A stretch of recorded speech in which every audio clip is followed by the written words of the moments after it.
اشرب على الريق الضحى مرمية إن داهمتك عوارض الإسهال. وإذا شكى القولون منك بليلة فعليك باليانسون دون جدال. وألذ أنواع الحديد سبانخ والزيت خير معالج لهزال. وإذا أصبت بنزلة خذ زعترا فهو العلاج لكحة وسعال. واستزرع الجرجير فهو كلحمة فاللحم قد يأتي على أشكال. واغسل كلاك بضمتي بقدونس وعلاج حب للشباب مثالي. وعصارة النعناع خير معالج ومنشط قلب العيي البالي.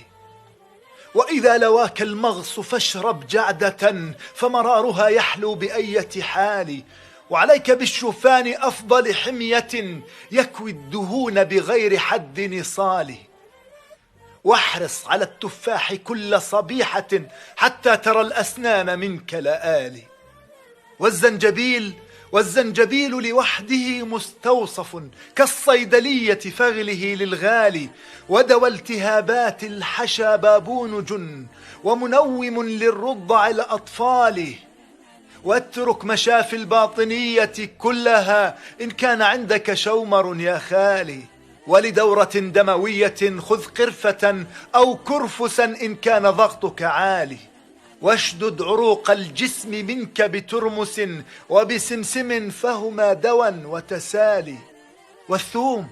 والثوم كم في لبه من نعمة 100 علاج تشترى بريال. الحمد لله على النعم.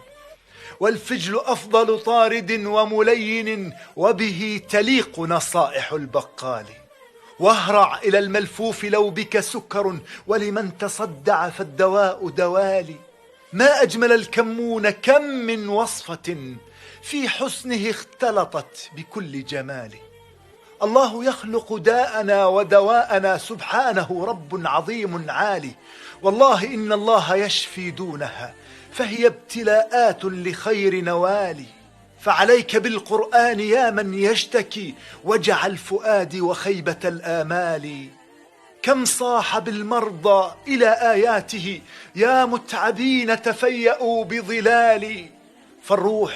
فالروح لا تشفى بعشب أو دوا فطبيبها التقوى بثوب جلال.